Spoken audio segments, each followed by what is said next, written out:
प्रेम से बोलिए श्री गोगा जी महाराज की जय हो। प्रिय भक्तों, आज मैं आपको भादो माह के शुक्ल पक्ष में सुनी जाने वाली अत्यंत दुर्लभ कथा सुनाने वाली हूँ। यह तिथि केवल व्रत पूजन के लिए ही नहीं बल्कि परिवार की सुख समृद्धि, संतान की दीर्घायु और दरिद्रता के निवारण के लिए भी जानी जाती है। पुराणों में वर्णन है कि इस दिन का व्रत करने से मनुष्य के सभी संकट मिट जाते हैं और जीवन में सुख समृद्धि का वास होता है। आज हम सुनेंगे भादो पक्ष मास के शुक्ल पक्ष की नौमी तिथि की बहुत ही पावन और दुर्लभ माता की विशेष कृपा तथा गोगा महाराज का आशीर्वाद। प्रिय भक्तों, आप इस कथा को पूरे ध्यानमग्न और प्रसन्नचित मन से सुनिए। भादो माह के कृष्ण पक्ष की नौमी को सुबह जल्दी उठकर नहा धोकर खीर, चूरमा, गुलगुले आदि बनाकर जब मिट्टी की मूर्तियां लेकर महिलाएं घर आई तो इनकी पूजा होती है। रोटी चावल से टिका कर बनी हुई रसोई का भोग लगाएं। गोगा जी के घोड़े के आगे दाल रखी जाती है और रक्षाबंधन को राखी खोलकर इन्हें चढ़ाई जाती है। कहा जाता है कि रक्षाबंधन के दिन बहनें अपने भाइयों को जो रक्षा सूत्र बांधती थी वह गोगा नौमी के दिन खोल दिए जाते थे और गोगा जी महाराज को शुक्ल पक्ष की तिथि में नौमी को चढ़ा दिए जाते थे। कई जगह पर तो घोड़े की चढ़ी हुई वीर मूर्ति इस जगह पर पूजा के तरीके अंदर रखना जरूरी माना जाता था। कहीं कहीं तो सांप की बमी की पूजा की जाती है। ऐसा माना जाता है कि जो भी सच्चे मन से नागों के देव गोगा जी की महाराज की पूजा करते हैं उनकी समस्त मनोकामनाएं पूरी हो जाती हैं। यह पर्व भादोबद कृष्ण पक्ष की नौमी को मनाया जाता है। लोक मान्यता व लोक कथाओं के अनुसार गोगा जी को सांपों के देवता के रूप में पूजा जाता है।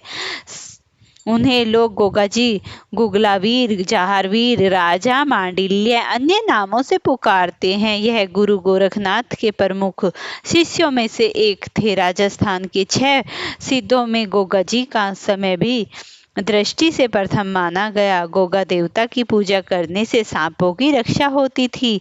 गोगा जी की पूजा श्रवण मास की पूर्णिमा यानी रक्षाबंधन के दिन से शुरू होती थी जो 9 दिन तक यानी गोगा नौमी तक चलती थी, इसीलिए इसे गोगा नौमी कहा जाता है। गोगा नौमी के दिन नागों की पूजा करते हैं क्योंकि इन्हें नागों का देवता माना गया है। गोगा जी राजस्थान के लोक देवता थे। श्री गोगा जी की नौमी की मान्यता है कि पूजा स्थल की मिट्टी को घर में रखने से सर्प भय से मुक्ति मिलती है। राजस्थान के महापुरुष गोगा जी का जन्म गुरु गोरखनाथ के वरदान से हुआ था। गोगा जी की मां बाछल देवी निसंतान थी। संतान प्राप्ति के सभी यत्न करने के बाद भी संतान सुख नहीं मिला। गुरु गोरखनाथ गोगा माटी के टीले पर तपस्या कर रहे थे। बाछल देवी उनकी शरण में गई और गुरु गोरखनाथ ने उन्हें पुत्र प्राप्ति का वरदान दिया और उन्हें गूगल नामक फल प्रसाद के रूप में दिया। प्रसाद खाकर माता बाछल गर्भवती हुई और उन्होंने तदुपरांत गोगा जी का जन्म हुआ। गुरु गूगल फल के नाम से इनका नाम गोगा जी पड़ा। कहा जाता है कि श्री जहारवीर गोगा देव जी सभी मनोकामनाएं पूरी करते हैं। नौमी तिथि का दिन झारवीर की जोत कथा के नाम से जाना जाता है। इस दिन घरों में झारवीर की पूजा और हवन किया जाता है। साथ ही खीर और पुए का भोग लगाया जाता है। लोग अपनी अपनी मान्यताओं की पूर्ति के लिए पूजा करते हैं। राजस्थान के महापुरुष गोगा जी का जन्म गोरखनाथ के वरदान से हुआ था। गोगा जी की मां बाछल देवी निसंतान थी। संतान प्राप्ति के सभी यत्न करने के बाद भी माता बाछल को कोई पुत्र संतान नहीं मिली। गुरु गोरखनाथ गोगा माड़ी के टीले पर तपस्या कर रहे थे। तभी माता बाछल उनकी शरण में गई और उनसे वरदान प्राप्त कर उन्होंने उन्हें एक प्रसाद दिया। प्रसाद खाकर बाछल देवी गर्भवती हुई और उन्हें तदुपरांत गोगा जी का जन्म हुआ। गूगल नाम के फल से इनका नाम गोगा जी पड़ा। दूसरे शब्दों में गोगा देव महाराज से संबंधित एक किंवदंती के अनुसार गोगा का जन्म नाथ संप्रदाय योगी गोरखनाथ के आशीर्वाद से हुआ। योगी गोरखनाथ से ही इनकी माता बाछल को प्रसाद के रूप में अभिमंत्रित गूगल दिया गया था, जिसके प्रभाव से महारानी बाछल ने गोगा देव जहारवीर का जन्म हुआ था। प्रेम से बोलिए श्री गोगा महाराज की जय हो। अब मैं आपको एक और दिव्य कथा सुनाती हूँ। बहुत समय पूर्व की बात है। एक नगर में एक निर्धन ब्राह्मण रहता था। उसका परिवार बहुत ही बड़ा था, लेकिन घर में अन्न का एक दाना तक नहीं रहता। प्रतिदिन वह ब्राह्मण भिक्षा मांगकर किसी तरह अपने परिवार का पेट भरता। गरीबी इतनी अधिक थी कि उसके घर में न दीपक जलता, न वस्त्र पूरे होते। उसकी पत्नी अक्सर रोती और कहती, प्रभु, किस पाप का फल हम भोग रहे हैं। न भोजन है, न वस्त्र है और न ही कोई संतान है। ब्राह्मण अत्यंत दुखी मन से जंगल की ओर चला गया।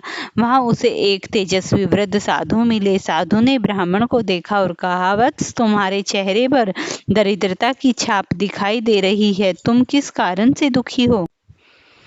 ब्राह्मण ने हाथ जोड़कर कहा, मुनिवर, मेरे घर में दरिद्रता ने डेरा डाल रखा है। संतानें भूखी सोती हैं।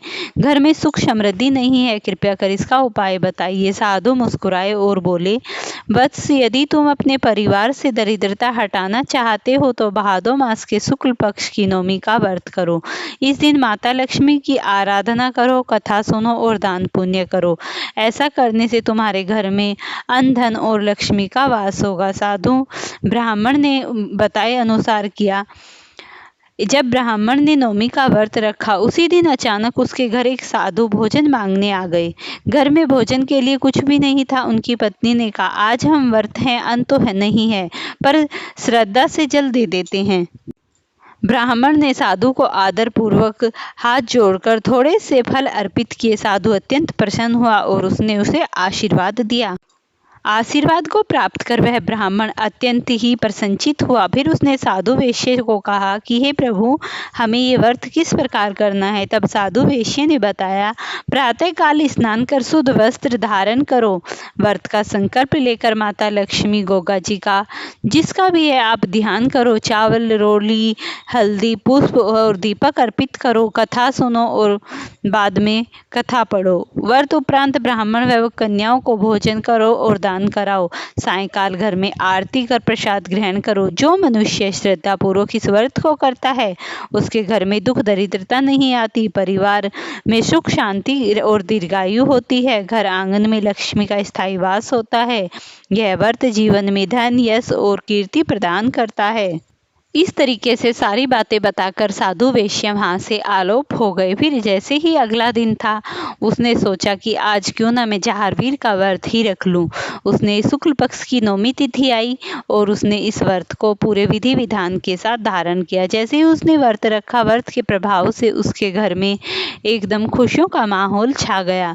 खुशियों का माहौल इतना छाया कि उस ब्राह्मण को कोई बच्चा तक नहीं था। तभी उसकी पत्नी गर्भवती हुई और उसने 9वें महीने में एक अति सुंदर दिव्य रूपी बालक को जन्म दिया। बालक इतना तेजस्वी हुआ कि उसके चमत्कार से घर में हम समस्त प्रकार की खुशियों से घर आंगन चहक गया। पूरे नगर में खुशियों का माहौल हो गया कि अति सुंदर दिव्य बालक ब्राह्मण के घर में जन्मा है।